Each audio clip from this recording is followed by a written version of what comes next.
கர்த்தராகிய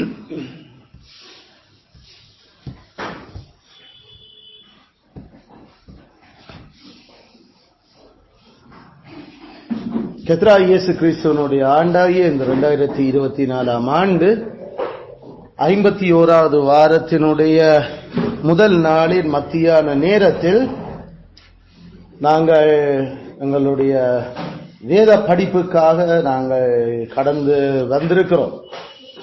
அதில் நாங்கள் திருச்சபையினுடைய விசுவாசம் குறித்து நாங்கள் இவ்வளவு காலமும் இந்த வருஷத்தில் நாங்கள் பார்த்து வந்திருக்கிறோம். அந்த விசுவாச அறிக்கை 1689 ஆண்டு London Baptist Confession of Faith நாங்கள் படித்து முடிச்சிருக்கிறோம். இன்றைக்கும் நாங்கள் இன்றையில இருந்து நாங்கள் திருச்சபையினுடைய ஆட்சியும் கட்டமைப்பும் என்கின்ற அந்த தலைப்பு கீழே தேவனுடைய எங்களுடைய சபையினுடைய அல்லது திருச்சபையினுடைய அந்த சத்தியங்களை விளங்கிக் கொள்ள தொடங்குறோம். திருச்சபையின் ஆட்சியும் கட்டமைப்பும், திருச்சபையின் ஆட்சியும் கட்டமைப்பு, அதைத்தான் நாங்கள் கான்ஸ்டிடியூஷன் என்று சொல்லுறோம். திருச்சபையின் ஆட்சியும் கட்டமைப்பு, கான்ஸ்டிடியூஷன். அப்ப கான்ஸ்டிடியூஷன் என்கிற விடயம் அது ஒவ்வொரு உள்ளூர் திருச்சபைகளுக்கும் தாங்க யோசிச்சு செய்கிற விஷயம் இல்லை. கான்ஸ்டிடியூஷனும் ஒரு திருச்சபை கட்டமைக்கப்பட்டிருக்கிற விதம், அந்த திருச்சபை ஆளப்படுகிற விதத்துக்கும் எங்களுக்கு வேதத்திலிருந்து நாங்கள் அது அந்த சத்தியங்களை முழங்க போறோம். அது எங்களுக்கு எங்களுடைய முற்பிதாக்கள் 1689 ஆண்டு விசுவாச அறிக்கையிலேயே அதை எங்களுக்கு முக்கியமான அந்த கட்டமைப்பும் ஆட்சியை பற்றி ஏற்கனவே எழுதி வச்சிருக்கிறேன். அப்ப அது நம்ம 1689 ஆண்டு விசுவாச அறிக்கையோட 26வது அதிகாரத்தில்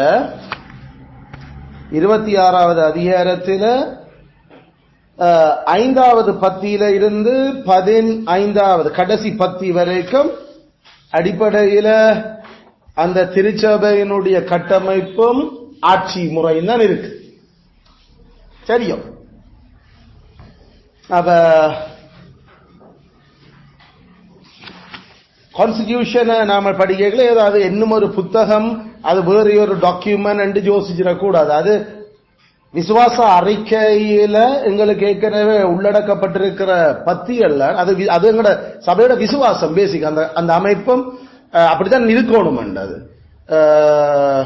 அதில் இருக்கிற விடயங்களை இன்னும் விவரமா நாம இன்னும் ஒரு டாக்குமெண்டா நாம எழுதி இருக்கிறோம். அப்ப அதுக்கு நாம வர்றதுக்கு முன்னுக்கு இதுல இருந்து நாங்கள் அதுகளை தொடங்க போறோம். இதுல நீங்கள் 5வது பேராகிராஃப்ல இருந்து நாமல் இனி கவனிக்க போறோம் திருச்சபையினுடைய அந்த கட்டமைப்பும் நிர்வாகமும். 5வது பேராகிராஃப் இப்படி சொல்லுது: ஆண்டவராகிய இயேசு தனக்கு கொடுக்கப்பட்ட அதிகாரத்தை பயன்படுத்தி இறைவார்த்தை பணி ஊடாகவும் தனது ஆவியின் மூலமாகவும் பிதாவினால் தனக்கு கொடுக்கப்பட்டவர்களை தனது வார்த்தையில் சொல்லப்பட்டுள்ள சகல கீழ்ப்படிவின் வழிகளிலும் தனக்கு முன்பாக நடக்க உலகத்திலிருந்து அழைக்கிறார். அவ்வாறு அழைக்கப்படுபவர்கள் இவ்வுலகில் தமது பரஸ்பர பக்தி விருத்திக்கும் முறையான பொது வழிபாட்டை செய்யவும் சமூகங்களாக அல்லது சபைகளாக சேர்ந்து வாழ கட்டளையிட்டுள்ளார். சரியோ? அப்ப இதான் இப்ப நமக்கு உலகத்துல பாவிகளா நாம பிறக்கிறோம். பாவிகளா பிறந்திருந்து ஒவ்வொரு ஜாதியில ஒவ்வொரு பாஷைக்காரராக நாம பிறந்திருக்கிற அந்த மக்களுக்குள்ள இருந்து ஆண்டவர் தெரிஞ்செடுத்த உலக தோற்றத்துக்கு முன்னுக்கே தெரிஞ்செடுக்கப்பட்டார்கள் நம்மளுக்கு தெரிந்து கொள்வதை பற்றி படிச்ச நாங்கள் 10வது அதிகாரம் தெரிந்தெடுத்தல். அந்த தெரிந்தெடுத்தல்ல நாம தெளிவா படிக்கிறோம். பரிசுத்த ஆவியானவர் இந்த வேலையை செய்கிறார். பரிசுத்த ஆவியானவர் தன் இரவாத்த பணி கூட அதை செய்கிறார். அப்ப அந்த வேலை அந்த தெரிஞ்செடுக்கப்பட்ட ஆட்கள் ஏற்கனவே அங்க ஆண்டவராகிய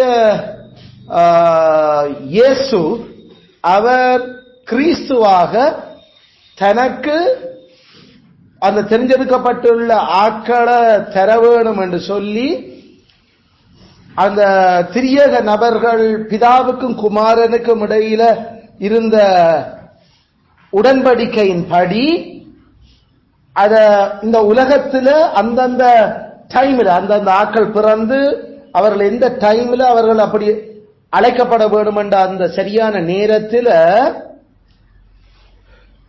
பரிசுத்த ஆவியினுடைய வல்லமையை கொண்டு இறைவார்த்தை பணியினூடாக அழைக்கப்படுகிறோம் என்றதை நாங்கள் அங்கேயும் பார்த்த நாங்கள் இப்ப அதைத்தான் இங்கேயும் திருப்பி சொல்லுவோம்.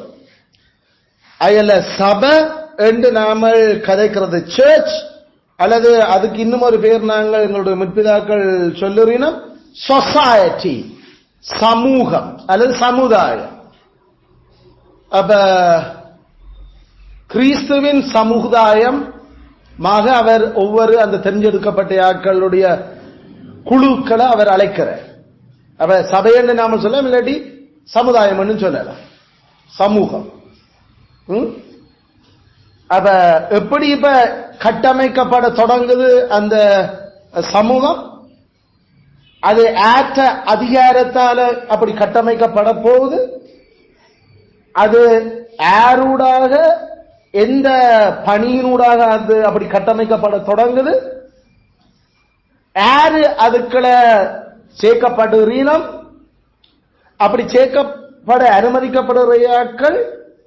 அவர்கள் எந்த இலக்குகளுக்காக அப்படி அவர்கள் சேர்க்கப்பட வேண்டும்? அந்த சமுதாயத்தினுடைய இலக்கு என்ன, இலக்குகள் என்ன பேசிக்கா? அப்ப திருச்சபை அல்லது கிறிஸ்தவ சமுதாயம் சமூகம் ஆண்டவராகிய இயேசு தனக்கு கொடுத்திருக்கிற அதிகாரத்தை பயன்படுத்தி அப்படி அமைக்கிறதுக்கு அவர்தான் அதை ஏற்படுத்துறார். இது நாமல் விரும்பி ஒரு சபையை ஏற்படுத்துவோம் என்று ஏற்படுத்துறது இல்லை. அது ஆற்ற அதிகாரத்தால் அது அப்படி நடக்குது. இயேசு கிறிஸ்துவனுடைய அதிகாரத்தால். இயேசு கிறிஸ்துவனுடைய அதிகாரம் எப்படி எங்களுக்கு வேதவசனம் அதை கதைக்குது? இந்த தொழுவத்தில் உள்ளவைகளை அல்லாமல் வேறு ஆடுகளும் எனக்கு உண்டு, அவைகளையும் நான் கொண்டு வர வேண்டும், அவைகள் என் சத்தத்துக்கு செவியொடுக்கும், அப்பொழுது ஒரே மந்தையும் ஒரே மேய்ப்பனுமாகும். நான் பூமியிலிருந்து உயர்த்தப்பட்டிருக்கும் போது எல்லாரையும் என்னிடத்தில் இழுத்துக் கொள்ளுவேன். இப்ப இந்த இடத்துல எல்லாரையும் இந்த தொழுவம் இல்லாமல் வேறு ஆடுகளும் என்ற அந்த சொற்பதங்கள் எங்களுக்கு அப்ப இயேசு கிறிஸ்து யாரோட கதைச்சு கொண்டிருக்கிறார் என்ற அந்த கான்டெக்ஸ்ட்ல தான் நமக்கு அதோட விளக்கம் தெளிவா தெரியும். இயேசு கிறிஸ்து யோவானில அவர் 10ஆம் அதிகாரத்தில் நானே நல்ல மேய்ப்பன், நானே வாசல் என்று சொல்லி அவர் கதைச்சு கொண்டிருக்கிற அந்த சூழ்நிலை அங்க சீடர்களுக்கும் தன்னை பின்பற்றியாக்கள் எபிரேய இனத்தோட கதைச்சு கொண்டிருக்கிறார். அந்த எபிரேய இனத்தை பார்த்துதான் இப்ப ஆண்டவர் சொல்றார் இந்த தொழுவத்தில் உள்ள ஆடுகள். அப்ப எபிரேய ஜாதிய அவர் ஒரு தொழுவமா அவர் கதைக்கிறார்.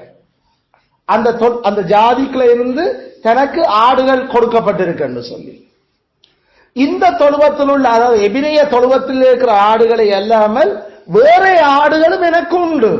அப்ப எபிரேய இனத்தை விட வேற இனங்கள்ல இருந்தும் அப்ப அந்த ஆடுகள் அவருக்கு இருக்குது, அவைகளை நான் கொண்டு வர வேண்டும், அவைகள் என் சத்தத்துக்கு செவியொடுக்கும். அப்பொழுது ஒரே மந்தையும் ஒரே மேய்ப்பனுமாக. அப்படி நான் அந்த மற்ற தொழுவங்கள்ல இருக்கிற மற்ற இனங்கள்ல இருக்கிற பிதாவால் எனக்கு கொடுக்கப்பட்ட ஆட்களை நான் கொண்டு வருவேன். அப்படி கொண்டு வரைக்கல அவர்கள் கட்டாயம் எந்த சத்தத்தை தான் அவர் கேட்பினார், எந்த சத்தத்துக்கு தான் அவர் கீழ்ப்படுவினார். அப்படிப்பட்ட அந்த மந்தைகளை நான் கொண்டு வர. அதே போல நான் பூமியிலிருந்து உயர்த்தப்பட்டிருக்கும் போது, அதாவது அவர் மரணத்தில் அவர் உயர்த்தப்படுகிறது, பிறகு அவர் பரலோகத்துக்கு உயர்த்தப்பட்டது. சரி, பூமியிலிருந்து அவர் உயர்த்தப்பட்ட போது எல்லாரையும் தன்னிடத்தில் இழுத்துக் கொள்ள இயேசு கிறிஸ்துவனுடைய மரணத்தால தான், அந்த மரண பலியால தான் நாமல் புறஜாதிகளும் எபிரேய இனமும் எல்லாருமே ரட்சிக்கப்படுறதுக்கு முடியும். அப்ப அந்த உயர்த்தப்படுகிற என்ற அந்த சொல்லு சிலுவையில உயர்த்தப்பட்டதையும் அது குறிக்கும். ஏண்டா சிலுவையினூடாகத்தான் ரட்சிப்பு, பலியினூடாகத்தான் கடவுளோட சமாதானம் இல்ல இருக்கும். அது நேரம் அவர் வானத்திலும் பூமியிலும் சகல அதிகாரம் என கொடுக்கப்பட்டிருக்குது. அதுல நீங்கள் புறப்பட்டு போய் சகல ஜாதிகளையும் சீஷராக்கி பிதாகுமாரன் பரிசுத்தாவின் நாமத்தில் அவர்களுக்கு ஞானஸ்நானம் கொடுத்து நான் உங்களுக்கு கட்டளையிட்ட ஜாதிமார்கள் கை கொள்ளும்படி அவர்களுக்கு உபதேசம் பண்ணுங்கள் என்று சொல்லிக்கொண்டு அவர் பிறகு உயர்த்தப்பட்டார் மேகங்களுக்கு மேல. அப்ப அந்த உயர்த்தலையும் அந்த அதிகாரம் எங்களுக்கு வெளியே வருது. இப்ப நீங்க புறப்பட்டு போய் அந்த மிச்ச தொழுவங்கள்ல மற்ற தொழுவங்கள் இருக்கிற ஆக்களை நீங்கள் கூட்டிக் கொண்டு வர வேணும். அதுல உயர்த்தப்படுதல் பைபிள்ல ரெண்டு இந்த அர்த்தத்திலையும் எங்களுக்கு வேதம் கதை கொண்டு சிலுவையில உயர்த்தப்படுதல், அடுத்தது அவர் பரலோகத்துக்கு உயர்த்தப்படுதல், எழுந்து எழுதியத்தல். இந்த விஷயம் ரெண்டிலையும் ஆண்டு சொல்ல. அப்ப எல்லாரையும் என்னிடத்தில் எடுத்துக் கொள்ளுன்னா, அப்ப நான் இவ்வளவு காலமும் நான் எபிரேய இனத்துக்குள்ள இந்த சுவிசேஷ இந்த மீட்பின் வேலையை செய்து கொண்டிருந்தேன். நான் உங்களை கூட ரெண்டு பேரை அனுப்பிக்கல, நீங்கள் புறஜாதிகளுடைய தேசத்துக்கோ சமாரியரிடத்துக்கோ போகாம தொலைஞ்சு போன காணாமல் போன இஸ்ரவேலர்கிட்ட மட்டும்தான் போங்கன்னு சொல்லி உங்களை நான் அனுப்பினான். ஆனா இப்ப நான் உயர்த்தப்பட்டாச்சு, இனிமேல் எல்லா ஜாதிக்கும் போங்கன்னு சொல்லி அவர் சொன்னார். அதனால திருச்சபை அல்லது கடவுளுடைய சமூகம் சமுதாயம் என்று நாம் சொல்லுறது அது எபிரேய இனம் உள்ளடங்கலாக ஏனைய இனங்களையும் இருந்து, அந்த எபிரேய இனத்திலையும் முழு பேரும் இல்ல, எபிரேய இனத்திலையும் தெரிஞ்சு கொள்ளப்பட்ட ஆட்கள் உள்ளடங்கலாக ஏனைய இனங்கள்ல இருக்கிற அந்த வேறே தொழுவத்தில் இருக்கிற ஆடுகளையும் சேர்த்து ஆண்டவர் தந்த சத்தத்தை கேட்டு கீழ்ப்படுகிறதுக்காக கட்டாயம் கீழ்ப்படுவினம் அவற்ற சத்தத்தை கேட்டு அப்படிப்பட்ட ஆட்களை அவர் கூட்டி சேர்த்து அமைச்சிருக்கிற ஒரு அந்த சமுதாயத்துக்கு பேர் தான் நாம சொல்றது சர்ச். சர்ச் இப்ப ஆட் அதிகாரம் கிறிஸ்துவோட அதிகாரம்.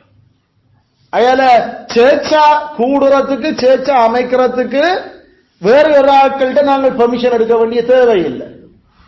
அரசாங்கம் எங்களுக்கு அனுமதி தர வேண்டிய அவசியம் இல்லை.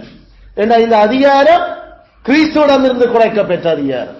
அதனால சேர்ச்சாக கட்டமைக்கப்படுறதுக்கு கவர்மெண்ட் அப்ரூவல் எங்களுக்கு அவசியம் இல்லை. அதனாலதான் நாங்கள் அதை பதிவு செய்கிற ஒரு அமைப்பாக யோசித்த காலத்தில் இந்த சத்தியங்களை கூட நாம இறுக்கமா நாங்கள் விளங்கி அந்த ப்ராசஸை நிப்பாட்டினாங்க கடைசி.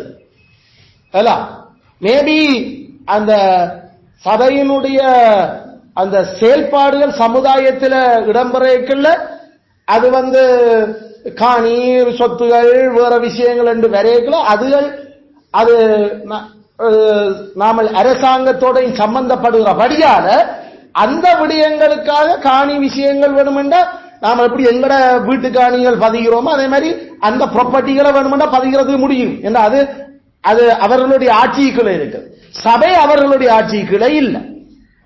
அதனால பேசிக்கா அரசாங்கத்திட்ட போய் எங்களை சபையா ஏற்றுக்கொள்ளுங்க எங்களுக்கு அனுமதி தாங்க கேட்க வேண்டிய அவசியம் இல்லை.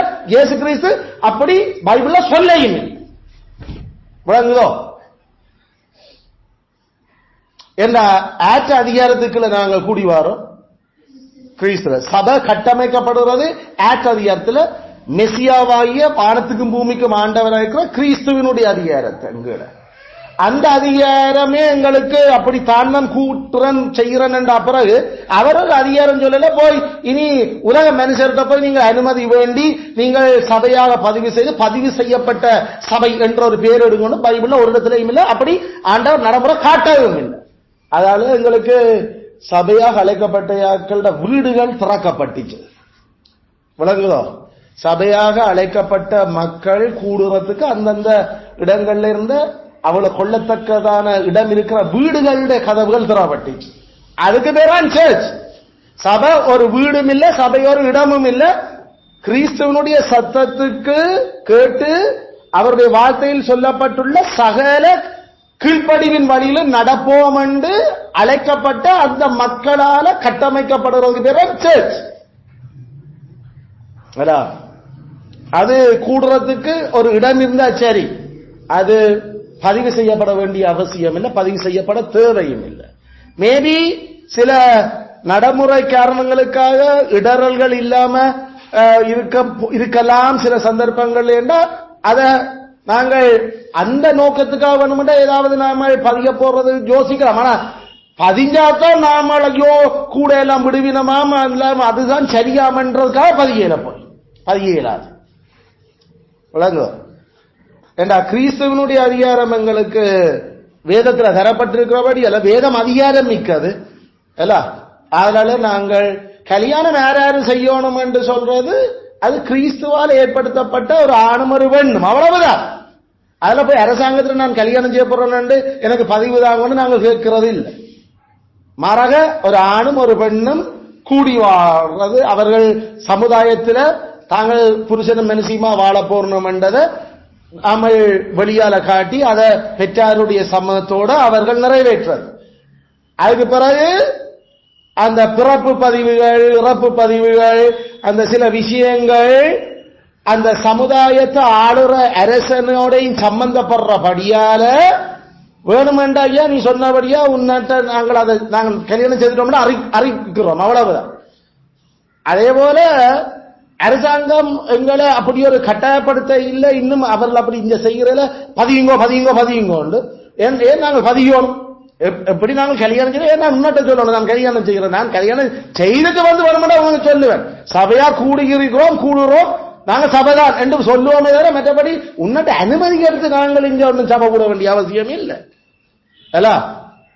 ஆனா சில அந்த சபை கூடி வர்ற விஷயங்கள்ல சில சொத்துகள், கணக்கு வழக்குகள், ஏதாவது வேறு ஏதாவது சிக்கல்கள் சிலர்கள் எழும்பேக்கல்ல அல்லாத தங்களுடைய நிர்வாக நடவடிக்கைகள் அரசாங்கம் அதுக்குள்ள தலையிடக்கூடிய சில ஏதாவது விஷயங்கள் இருக்குமெண்டா அதன் நிமித்தம் ஏதோ தேவைப்பாட்டுக்காக நாங்கள் சபையா கூடி வாரோம், நாங்களும் சபைதான் என்று சொல்ல வேணும்னா சொல்லலாம். அதை விட்டு அனுமதி எடுக்கிறதுக்காக நாங்கள் இங்க பெர்மிஷன் கேட்கறதுல சேர்ச்சா கூடுறதுக்கு அது அவர் பெர்மிட் பண்ணினா கான், அவ்வளவுதான்.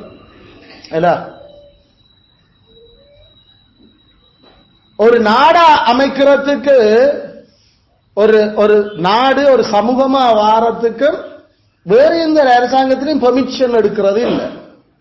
கிறிஸ்து ஒரு இனமா ஆக்கப்படுறார் என்று சொன்னா அவர் அனுமதி, அவர் அதிகாரத்தில் இனமாகுது. அவர் சொன்ன நான் உன்னை ஆபிரகாமை உன்னை ஒரு இனமாக்குறேன், அவ்வளவுதான். நான் உன்னை ஜாதியாக்குறேன். இல்ல சுத்தவரை இருக்கிறவங்க எல்லாம் உன்னை ஏற்றுக்கொள்ள வேண்டும், நீ ஒரு இனம் என்று சொல்லி உனக்கண்டு ஒரு நிலம் என்று சொல்லி ஏற்றுக்கொள்ளணும். நான் தான் நிலத்துக்கு சொந்தக்காரன், நான் தான் ஜாதிகளை உருவாக்குறவன், நான் தான் அவர்களை பரவவும் குறுகவும் பண்ணுறவன். எந்த அதிகாரத்துல இந்த உலகத்துல ஜாதிகளுக்கு சொல்லி நிலம் பிரிச்சு கொடுக்குறேன். அதனால சுத்த இருக்கிறவன் ஏற்றுக்கொள்ள நான் ஏற்றுக்கொண்டா சரி. அதுல ஒரு நாடு அமைக்கிறதுக்கும் சுத்தவரை இருக்கிற நாடுகளை ஏற்றுக்கொள்ளணும் அவசியம் இல்லை.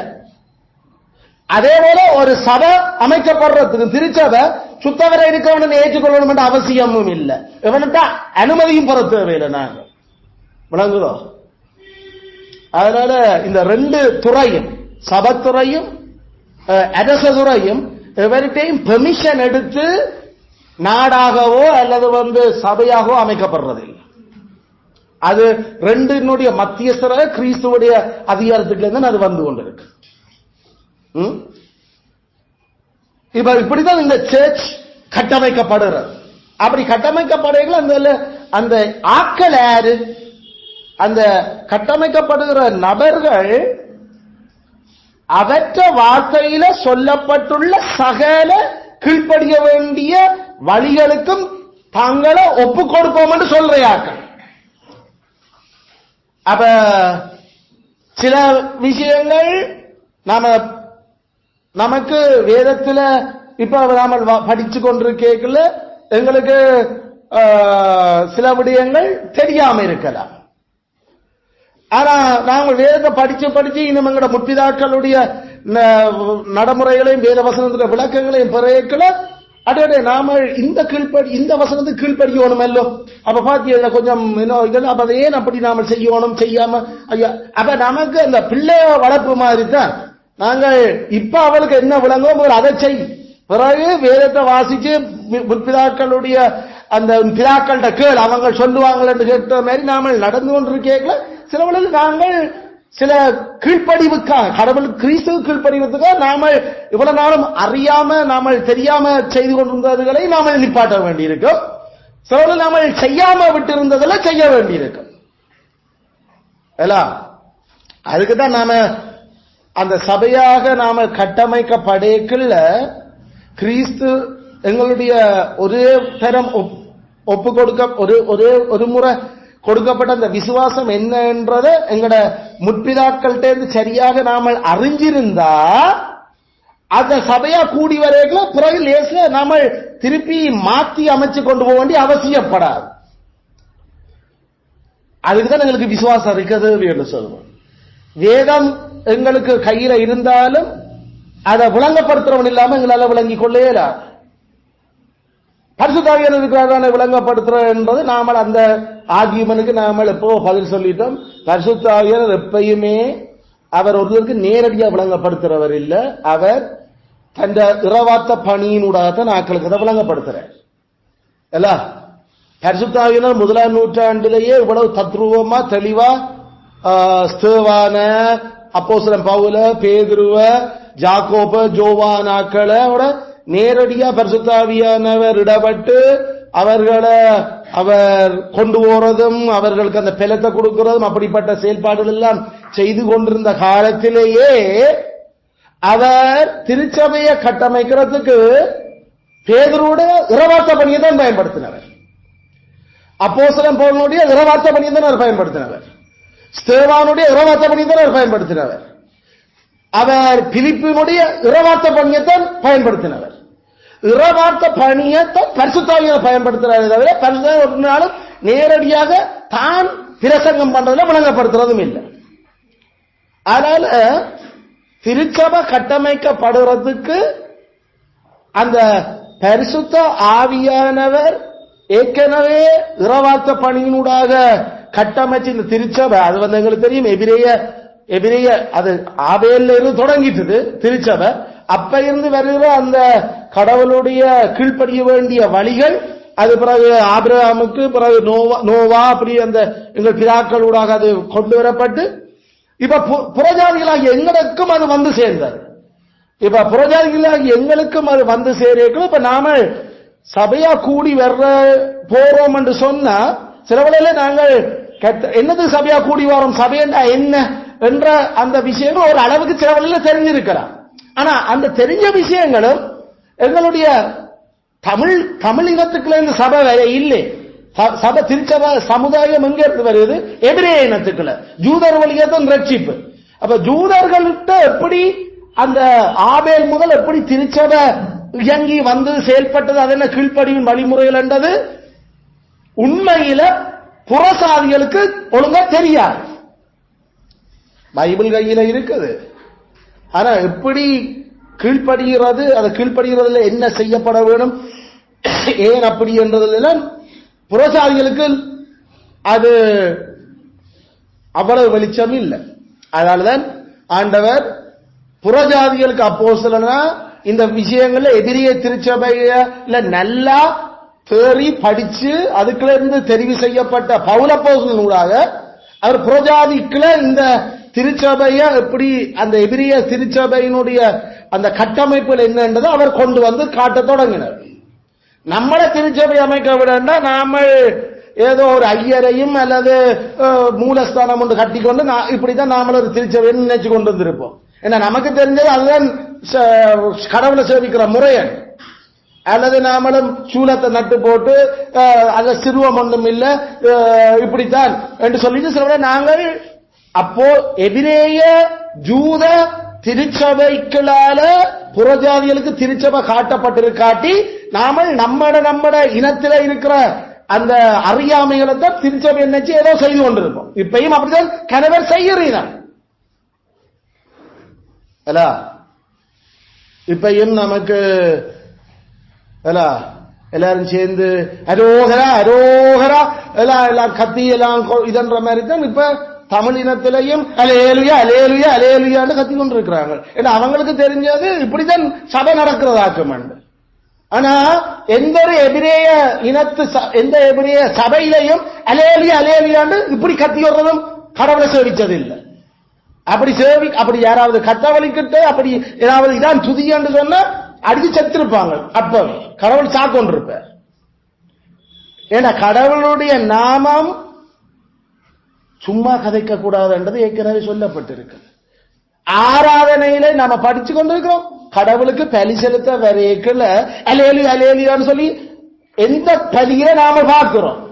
தகன வலி, போஜன வலி, சமான வலி, பானவலி, குற்ற பாவனி வர்ண வலி ஒன்றிலையும் இல்லை. அப்ப இதென்ன இப்ப மட்டும் பலி செலுத்துறத ஆவிக்குரிய பலி செலுத்துறோம் அலேலியா சோத்திரம் சோத்திரம் எங்கப்பா? அது எபிரேய சபையில் அப்படியே இல்லை. இது முழுக்க முழுக்க புறஜாதி அந்த அந்த ஜனங்கள் தாங்களுக்கு தெரிஞ்ச யோசனைகளை சபையாக அவர்கள் கட்டமைக்க முயற்சிக்கிறார். இப்படித்தான் கடவுளை ஆராதிக்கிறது நினைச்சு. பைபிள் அப்படி ஒரு ஆராதனையும் இல்லை, ஒன்றும் இல்லை. அதால்தான் நான் சொன்னார் ஜூதர்கள் வழியாத்தான் ரட்சிப்பு. எபிரேய இனத்தினுடைய அந்த இந்த சபைய அமைப்பை சரியா விளங்கிக்கொள். அங்க இருந்து அது வருவோம். அங்க வாசிக்க யார் எழும்பி நின்றது? ஆண். அங்க யாரு பிரசங்கம் பண்றதுக்கு முன்னுக்கு சகோதரே நீங்கள் ஏதாவது சொல்ல வேண்டும் என்றால் வாங்கும். அப்ப அங்க சகோதரிகள் எல்லாம் இருக்கிறீங்க. ஆனா அங்க பிரசங்கம் வேத வாசிப்பு எல்லாம் ஆண்கள் தான்.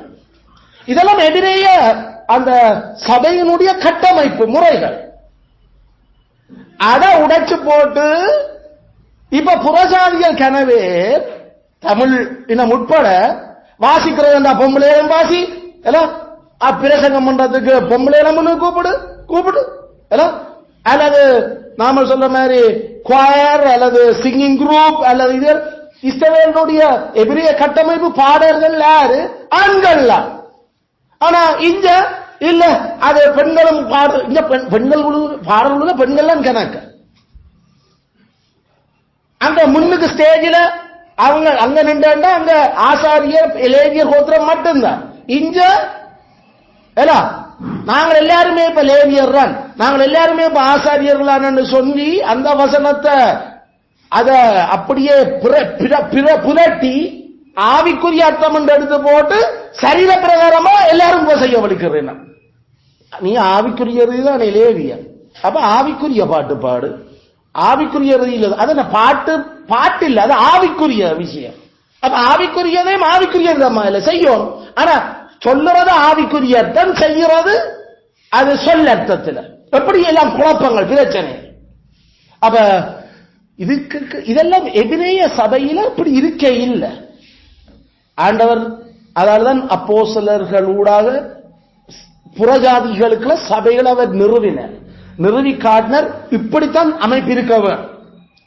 அங்க எபிரேய இனம் அது காலாகாலமா இந்த ஏனைய தொழுவங்கள்ல இருந்து ஆடுகளை கொண்டு வர்றதுக்கு முன்னுக்கே 4000 வருஷமா எபிரேய இனத்துக்குள்ள நாம சொல்லுவோமே, எபிரேயம்ல உலகம் தொடங்குல இருந்து அது 4000 வருஷமா அந்த சபை இருந்து கொண்டிருந்தது.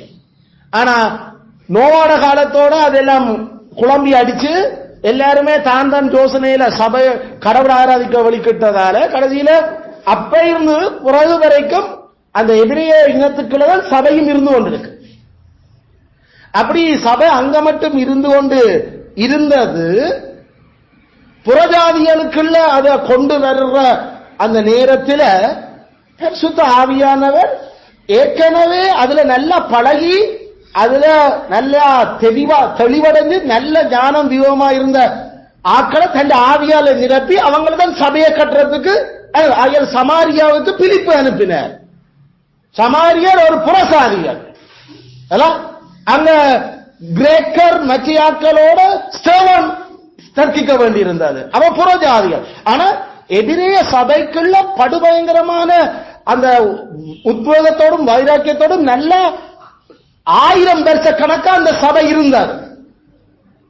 இங்க தமிழினத்தில நாம இப்ப 2000 வருஷம் ஆகல.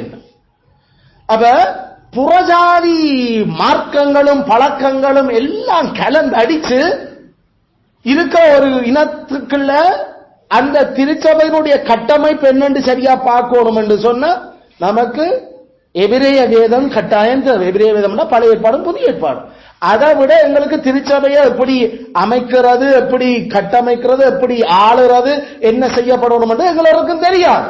இல்லாட்டி நாமல் நேற்று நினைச்ச மாதிரி ஆசாரிய பரம்பரையில் வர மாதிரி ஐயர் ஃபேமிலியில வாரையால் ஐயர் ஐயர் ஐயர் அந்த சதானந்த ஐயர், இந்த ஐயர், அந்த ஐயர், அப்ப அவர்தான் இப்பயும் ஆராதனை செய்கிற மாதிரி தான் நாமல் யோசிக்கிறோம். ஆனா எங்களுக்கு தெரியும் ஆண்டவர் அப்படி இப்ப செய்யறதில் அது இல்ல எபிரேய முறை, அது இல்ல எபிரேய ஸ்டைல், அது இல்ல கடவுள் கட்டமைக்கிற சபையினுடைய அமைப்பு முறை. அப்ப எப்படி அப்ப ஆசாரியர்கள் அப்ப தெரிவு செய்கிறது? இப்ப எப்படி அப்ப அந்த ஆசாரிய ஊழியத்துக்கு உதவி செய்யறார்கள் எப்படி தெரிவு செய்கிறது? இப்ப அந்த குடும்ப கட்டமைப்பு இல்லையா? அப்ப எப்படி அப்ப அதையும் எங்களுக்கு அந்த கடவுளுடைய கிறிஸ்துவனுடைய வசனம் தான் எங்களுக்கு சொல்லித் தரணும் எப்படி அதை செய்கிறது. அத இந்த 21ஆம் நூற்றாண்டுல தான் நாங்கள் புதுசா கண்டுபிடிக்க போறது இல்லை. அது ஏற்கனவே 2000 வருஷத்துக்கு முன்னுக்கு புறஜாதி சபையிலே அது உருவாக்கப்பட்டிருக்கு. அது சரியான அதை இப்பயும் செக் பண்றதுக்கு எங்கட கையில் 66 புத்தகமும் இருக்கு. அதுதானா இதற்கு இது ஒத்து வருவதா இல்லையா அப்படின்னா இன்னும் பிரச்சனை இருக்குது. சோ இந்த அடிப்படையில் எங்களுக்கு கிறிஸ்துவினுடைய கிறிஸ்து சொல்லி இருக்க எல்லா கீழ்ப்படிவின் வழியிலும் நடப்போம். நாங்கள் எங்களுக்கு தெரியும் நாம காலம ஆராதனை ஞாயிற்றுக்கிழமை சர்வீஸ் கூடி வரணும், கடவுள்கிட்ட வரணும், அது தெரியும். ஞாயிற்றுக்கிழமை வா, எங்களுக்கு ஞாயிற்றுக்கிழமை காரம சர்வீஸ் காணும். சரி, அதை நாம எத்தனையோ வருஷக்கணக்கா செய்த நாங்க. அவர் எவ்வளவோ பொறுமையாத்தான் எங்களோட இருந்தவர். ஏன்னா எங்களுக்கு அந்த வெளிச்சங்கள் அதுக்குரிய விடயங்கள் எங்களுக்கு தரப்பட இல்லை. ஆனா கொடுக்கப்பட்டதுல கடவுளுடைய கிருபையால உண்மையா இருந்தபடியால அவர் அதிக வெளிச்சங்கள் எங்களுக்கு தர வழிகட்ட.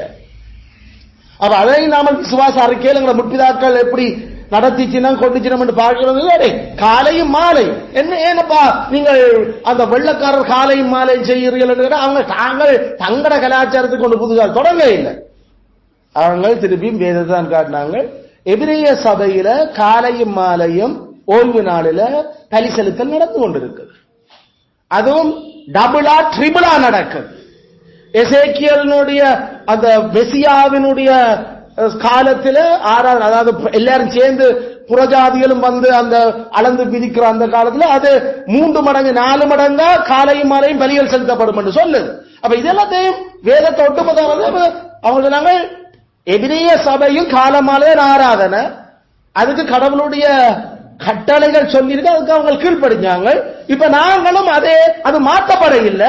இப்ப இன்னும் அதிகமா அந்த நாள்ல செலுத்தப்படணும். அதனால நாங்கள் அதே இதை ஆக குறைஞ்சளவு காலை மாலையும் நாங்கள் அதை செய்கிறோம். இந்த சத்தியம் வெளிச்சம் எங்களுக்கு தெரியக்குள்ள நாங்கள் அதை உடனடியாக எப்படி அமுல்படுத்துறது சில நடைமுறை சிக்கல்களும் எங்களுக்கு இருந்ததாலையும் நாங்கள் அதை எப்படி மாற்றி அதை அமைக்க வேணும், ஆண்டரை பிளத்து தரும் சொல்லி அமைச்சு நாம மிகவும் குறுகிய காலத்தில் நாங்கள் காலமாலைன்னு மாற்றினாங்க. நாங்கள் முந்தியே நாங்கள் காலமா மட்டும்தான் நாராயண என்ற பேர்ல நாங்கள் கூடினாங்கள். ஆனா அதுக்கு பிறகும் நாங்கள் வீட்டை போறது பின்னேறந்த அப்ப கூட கத்தற்ற நாளே கவனமா நாங்கள் சேவிக்கணும் என்றது எங்களுக்கு விளங்கிச்சது. ஆனா அது நாங்கள் பைபிள் ஸ்டடி வேற வேற இதுகள் டிஸ்கஷன் இதெல்லாம் வச்சு அந்த நாளை பரிசுத்தம் அனுசரிக்கிறது நாமல் அப்படி மூவ் பண்ணாமல். ஆனா இன்னும் சத்தியம் வெளிச்சம் தெரியாது. இது நாம பின்னேரமும் காலமையும் அவரோட நாம கதைக்கணும். நாம ஒரு நேரம் அவர் எங்களோட கதைச்சு நாமளோட கதைச்சு கூட புற மிச்ச நேரம்ல நாமளே நமக்குள்ள கதைச்சிட்டு போக இயலாது. அதுக்கு ஒரு டைம் இருக்கட்டும். ஆனா 2 நேரம் அவரோட நாம கதைக்கணும். அதைத்தான் வேதம் எங்களுக்கு தேவைப்படும். இது நாமல் விரும்பினது இல்ல, கிறிஸ்து கட்டளையிட்ட சகல கீழ்ப்படியின் வழிகள் அதுவும் உண்டு.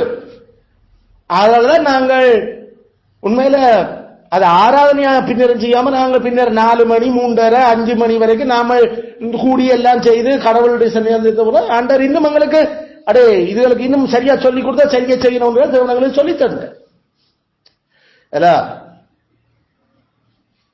அதனால இந்த கிறிஸ்துமஸ், இந்த நியூ இயர் சர்வீஸ், இந்த இதுகளை கதைக்கிறதுக்கு முன்னுக்கு நாம கத்தட்ட நாள்ல எப்படி சர்வீஸ் செய்கிறோன்றதை முதல் விளங்கிக் கொள்ளோம். கடவுள் சொன்ன நாளிலேயே நாம சரியில்லாம இருந்து கொண்டா அது 4ஆம் கட்டளை. அதை செய்ய வேண்டியதை செய்யல. ஆகல மற்ற அதற்கு பல மற்றவர்கள் நம்மளுடைய சபைகளை பூர தொடங்கும். அதான் மற்றவர்களை ஃபீல் பண்ண தொடங்குறோம். நாங்கள் அப்பையும் சரி இப்பையும் சரி எப்ப கத்தவுடைய நாளை கவனமா கையாளணும் தெரியக்கலே எங்களுக்கு கிறிஸ்துமஸ்லயும் ஒரு பிரச்சனை இருக்குன்னு தெரிஞ்சாது. அதனால நாங்கள் உலகத்தில் இருக்கிற அழுத்தம், நாம வெளியில கிடைக்கல விஷ் பண்ணுறது, போனுக்கு விஷஸ் இதுகள் எல்லாம் வரையக்கல, அந்த அழுத்தங்களும் எப்படி பதில் கொடுக்கிறோன்றத புதுசு புதுசா பழக வேண்டியிருந்தது.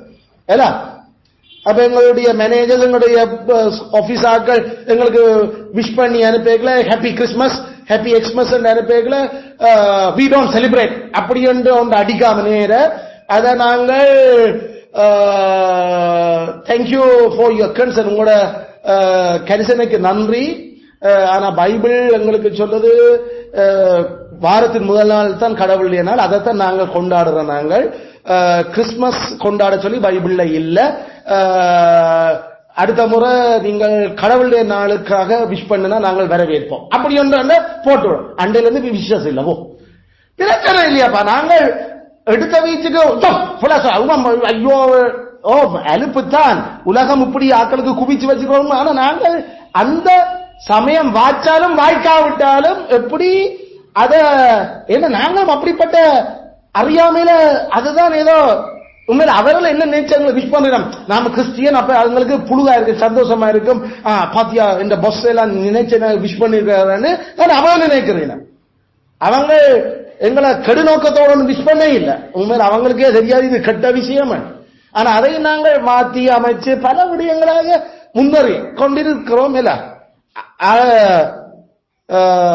எங்களுக்கு தெரியும் கிறிஸ்து பிறந்தது, கிறிஸ்து மரிச்ச வெள்ளிக்கிழமை, இப்படி ஒன்றும் எபிரேய திருச்சபையின் கட்டமைப்புகளை இருக்க இல்லை.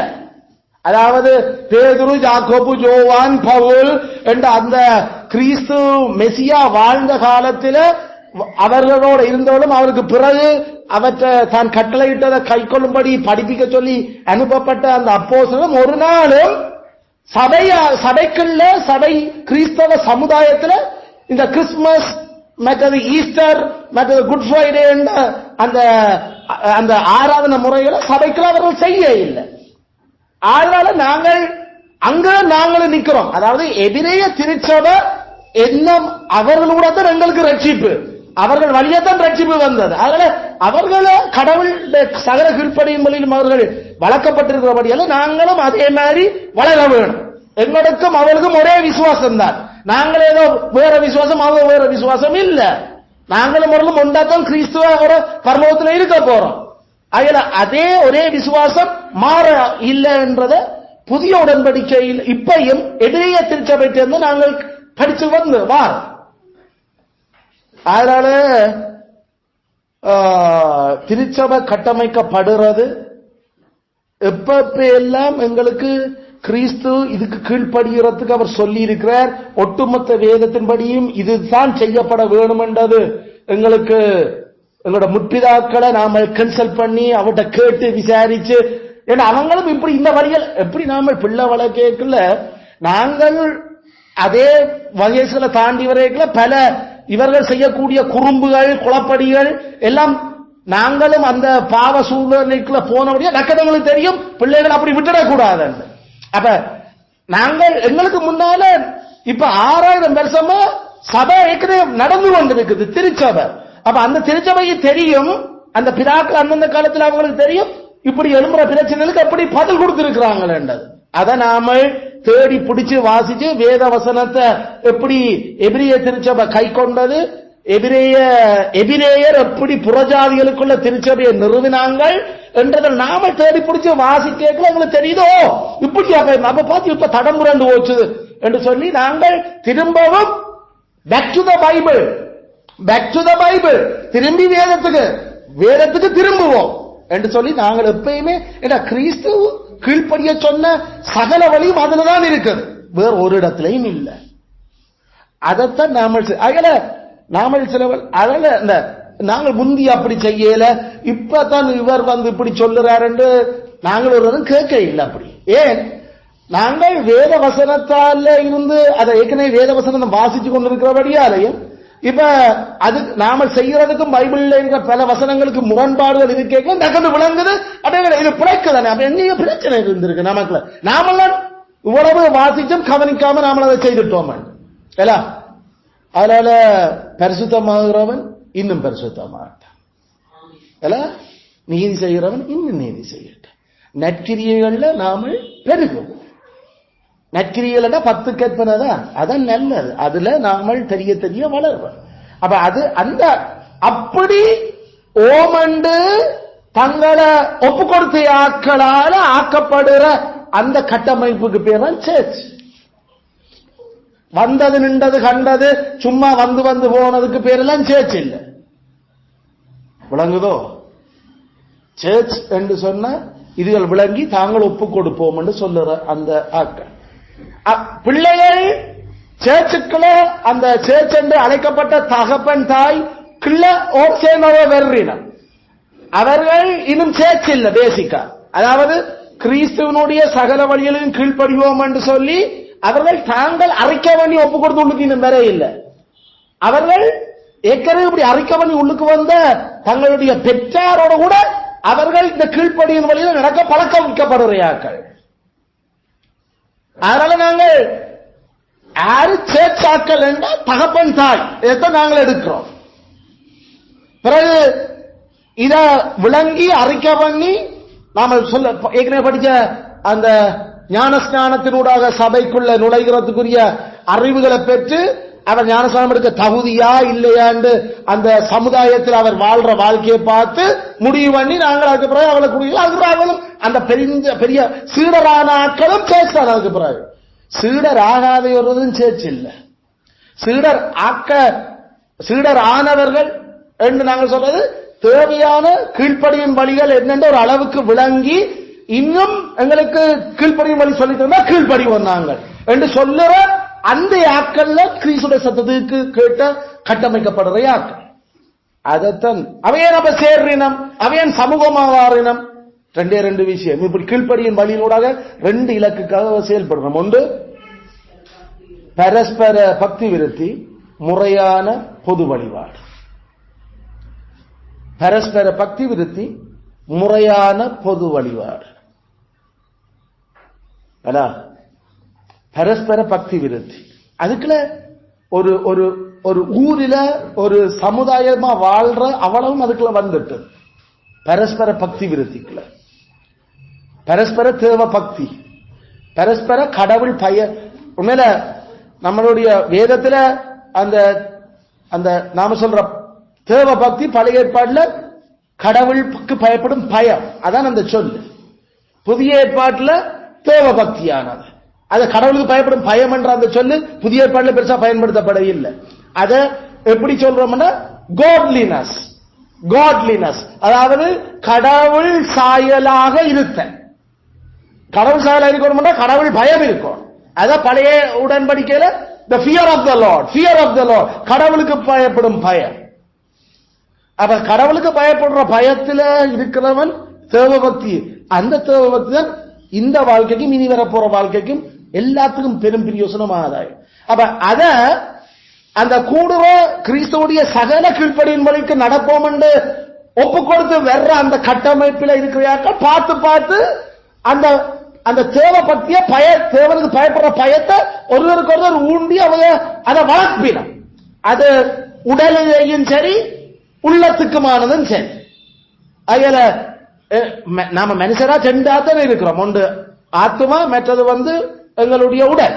அப்ப அந்த ரெண்டும் தேவ பக்தியினுடைய அந்த கடவுள் பயத்துல வளர்க்கப்படணும். அப்ப ஆத்மா முதல் சரிப்படுத்தி அந்த வளரேக்கல அதை வெளிப்படுத்துற சரீர அவயவங்கள் நீதியின் அவயவங்களா செயல்பட போகுது. அதுல இந்த ரெண்டுலையும் நாம தொடர்ந்து பரஸ்பரம் வளர்றது ஒரு ஆக்கள் புஷன் அப்படியே வளர்றதுக்கு நாம எப்படி குடும்பத்துல நாங்கள் பிள்ளைகளை வளர்க்கல இவருக்கு மட்டும் முட்டை இவருக்கு முட்டை இல்ல அப்படின்னு நாம சொல்லலாமல் தேவையான அவசியம் அது அந்தந்த ஆக்களுக்கு வேணுமெண்டா சில அளவு கொஞ்சம் கூட கொடுப்போம் வேற ஆக்களுக்கு. என்ன அது இப்பதான் காய்ச்சல் வந்தது இதுதான் அப்ப நாம அவர் காலமை மாலை முப்ப சாப்பிடட்டு வேண்டும். மற்றபடி முட்டை ஒருக்குமே இல்லாம ஒரு ஆளுக்கு மட்டும் நாம கொடுக்க இல்லை. அப்ப வளர்ச்சி எங்க குடும்பத்தில எல்லாரும் சர்றத்திலையும் ஒரே விதத்துல வளர்றதுக்கு நாம் அப்படி செய்கிறோம். திருச்சபையிலையும் அதான் எல்லாரும் பரஸ்பரம் வளர்ற பக்து கடவுள் பயத்துல வளர்றதுக்கு.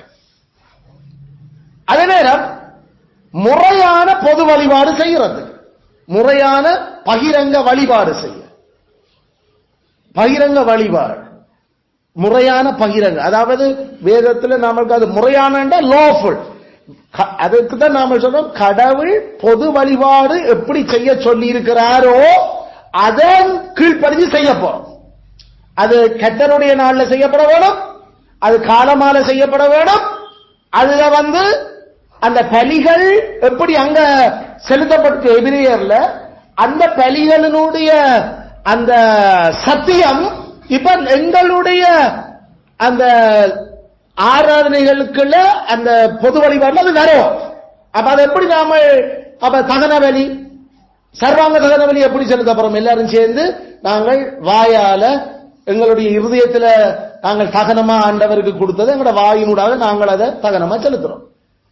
எப்படி எங்களோட போஜன பலி, எப்படி எங்களோட அந்த சமாதான பலி, எப்படி எங்களோட பான பலி, இது எல்லாத்தையும் எப்படி உற்சாக பலியாக எல்லாம் எங்களுடைய வாய்களினாலயா எங்களுடைய உடலையும் கொண்டு நாங்கள் எல்லாரும் ஏகோபிச்சு ஆண்டவருக்கு நாம கொண்டு வந்த அந்த நன்றியுள்ள இருதயம், அந்த எதிர்பார்க்கும் இருதயம் எல்லாம் எங்கட இதயம் தான் அந்த பலி இப்ப ஆண்டவருக்கு.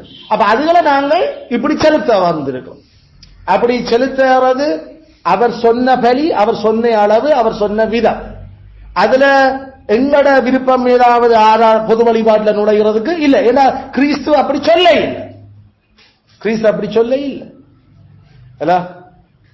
அதுல பேசிக்கா அந்த கிறிஸ்தவ சமுதாயம் அல்ல கிறிஸ்தவ சபை இருக்கிறது ரெண்டு நோக்கத்துக்கு: பரஸ்பர பக்தி விருத்தி, முறையான பொது வழிபாடு. பரஸ்பர பக்தி விருத்தி. இப்படி இருக்கிறதுக்கு அவர் சபையாக வர்றதுக்கு கட்டளையிட்டு இருக்கிறார். இப்படிதான் இதுக்காக தான் சபை கட்டமைக்கப்படுது. சபை இப்படிப்பட்ட ஆட்களால் கட்டமைக்கப்படுது. இதான் சபையினுடைய சபையாக சேர்ற அந்த கட்டமைக்கிற நோக்கம். அவர்கள் இறவாத்த பணியூடாக பரிசுத்த ஆவியின் மூலமாக அவர்கள் கட்டமை. இதான் அந்த கான்ஸ்டிடியூட். இதுதான் கான்ஸ்டிடியூட் ஆக்க போகுது. இதான் அந்த அந்த அமைப்பு. இப்ப திருச்சபைய இப்ப இந்த பக்தி விருத்தியும் பொது வழிபாடும் நாம செய்யக்குள்ள ஆண்டவர் மையப்படுற வெளியால சுவிசேஷம் காட்டப்படுகிறது. உள்ளுக்கு தேவையோடு இருக்கிறவர்கள் சந்திக்கப்படுறீனம். இதெல்லாம் நாம ஜாப் என்று எழுதின எங்களுடைய அந்த டாக்குமெண்ட்ல இந்த ரெண்டையும் நல்லா விவரிச்சு நாம இன்னும் உள்ளுக்கு போய் அதுக்கு பைபிள்ல வேற வசனங்களை எடுத்து இந்த ரெண்டையும் நாங்கள் இன்னும் ஆறாக நாம கதைக்க தொடங்கினாங்க. இன்னும் உடைச்சு அதை இன்னும் சரியா நல்ல மைன்யூட்டா விளங்குறதுக்கு, டீட்டெயிலா விளங்குறதுக்கு. ஒன்று தேவனை நோக்கிய வேலை, அடுத்தது சபைக்குள்ளான வேலை, அடுத்தது சபைக்கு வெளியில வேலை. அதான் திருச்சபை அமைக்கப்பட்டிருக்கிற நோக்கம் என்ற நாங்கள். அப்ப தேவனை மையப்படுத்துறது அப்ப பொது தொழுகையினூடாகவும் பரஸ்பர வேலையினூடாகவும் மையப்படுது. அதே நேரம் சபைக்குள்ள அந்த வேலைகள் செய்யப்படுகிற பரஸ்பர தேவையோடு இருக்கிறார்கள் சந்திக்கப்படுகிறார்கள். நாம பொது தொழுகைக்காக நாம எந்த ஊரில் சேர்ச்சுக்கு நீங்கள் நாம கடவுளை சேவிக்க அந்த பாட்டு சத்தம் அந்த விஷயங்கள் நாங்கள் வெளியில எங்களை சாட்சியான வாழ்க்கையில் நாம நம்மளோட நடக்கல அது கத்தரை மையப்படுத்துறது மட்டும் இல்ல, அது வெளியாலையும் சுவிசேஷம் பிரசங்கிக்கப்பட தொடங்கும். இப்ப இந்த வசனங்கள் இந்த பத்தியோட நாம சபை ஜாப்ப நீங்கள் வீட்டுல கனெக்ட் பண்ணி பாருங்க. அதுல புதுசா ஒரு விஷயம் எழுத இல்ல. நாம பெரோயா சீத்த திருச்சபையின் ஜாப்பன்னு சொல்லி இது 1689 சபை வேதத்துல இருக்கிற கட்டமைப்பு தான் நாங்கள் அப்படி எழுதி இருக்கிறோம். மற்றபடி இது தனித்தனி ஒவ்வொரு சபைக்கும் உரிய ஒரு கட்டமைப்பா எந்த சபையும் இதைத்தான் செய்யும். கிறிஸ்துவால் அழைக்கப்பட்டிருக்கிற எந்த சபையும் இதைத்தான் செய்யும். அது அந்த ஒரு லோக்கல் சர்ச்சுக்கு, இது எங்கட லோக்கல் சர்ச்சுக்கு, இது அந்த கம்பெனிகள் அமைச்சு விஷன் மிஷன் ஸ்ட்ராட்டஜிஸ் எழுதுற மாதிரி இல்ல சர்ச்.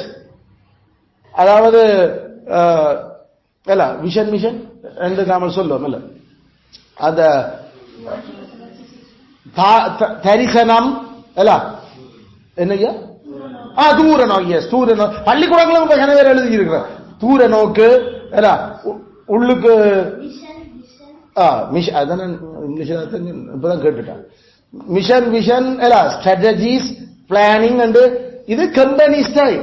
எங்களுக்கு ஆண்டவர் உலகம் தொடங்கின என்ன விஷன் என்ன மிஷன் என்ன பிளான் எப்படி எப்படி அடைகிறதுக்கான ஸ்ட்ராட்டஜிஸ் எல்லாம் சொல்லி தந்துட்டார். வேதம் போதும் இதுக்கு. அதனால புதுசா மேனேஜ்மெண்ட் எக்ஸ்பர்ட்ஸ கொண்டு வந்து ஒரு சர்ச்சை அமைக்கிறதுக்கு நாம எப்படி ஒரு திட்டம் போட வேணும். நீங்கள் ஒரு தரிசனம் அமையுங்கள், இந்த சபைக்கான தரிசனம். சபைக்கான தரிசனம் இந்தியாவை சொல்லியே இருக்கிறார். என்ன பரஸ்பர பக்தி விருத்தி, முறையான பொது வழிபாடு, அவ்வளவுதான். இதை செய்தால் கடவுள் மையப்படுவார். சமுதாய சபை கிறிஸ்தவ சமூகம் வளர்ந்திருக்கும். வெளியால அதோடைய தாக்கம் இருக்கு. இதை எப்படி செய்கிறது? அதுக்கு அடுத்தடுத்த பைபிள்ல எங்களுக்கு சொல்லி தந்திருக்கிற புது சோதம் இங்க தந்திரோபாயம் உத்தியம் கண்டுபிடிக்க வேண்டிய தேவையில்லை. அதை நாம எழுதி வச்சபடியால அது ஏதோ அது பைபிள்ல இல்லாத ஒரு விஷயம் இல்லை. பைபிள் இருக்கிறத நாம எழுதிடுவோம். அது விசுவாச அறிக்கைகளை அதை கொண்டு வந்து சேர்த்துட்டு நம்மளுடைய முற்பிதாக்கள் அதுவும் விசுவாசிக்க வேண்டியது, அதுவும் அதுபடி செய்ய வேண்டியது. அதுல இது ஒரு புது விஷயம் இல்ல கான்ஸ்டிடியூஷன். சோ அப்ப நம்மளுடைய திருச்சபையினுடைய நோக்கம் என்றதுல வர்ற அந்த செகண்ட் ஆர்டிக்கல் முதல் நம்மள பிரீமபிள், அதாவது சபை ஜாப்பில நாம முதலாவது இருப்போம் இந்த திருச்சபையுடைய பேரு எப்படி நாங்கள் கூடி வாரோம் என்று. அடுத்த இரண்டாவது அதனுடைய நோக்கம் என்னன்றதை நாம எழுதுறோம். அதுல இருக்கிற ஒரு 6-7 நோக்கங்கள் நாம அதுல காட்டுறோம். ஒன்று மேல் நோக்கியது, உள்நோக்கியது, அடுத்தது வெளி நோக்கியது என்று சொல்லி. அப்ப அதுக்கான வேத வசனங்கள் எல்லாம் கொடுத்து நாம அப்ப அதை நீங்கள் வீட்டுல வாசிச்சு பாருங்க. அதுல இதான் நாம முதல் படிக்கிற திருச்சபை கட்டமைப்பும் ஆட்சிக்குமான முதல் விஷயம். கத்தராமே தொடர்ந்தும் பெரோயா சேர்த்த திருச்சபையும் அதே போல கடவுளுடைய கிறிஸ்தவனுடைய சகல கீழ்ப்படியின் வடிவில் நடக்க தங்களை ஒப்பு கொடுத்துக்கிற எந்த அந்த சமுதாயங்களையும் கத்தர் ஆசீர்வதிக்க நாம ஜெபத்தோட தொடர்ந்தும் நாம ஆண்டவற்ற வழிகளில் நடப்போமாக. ஆமென்.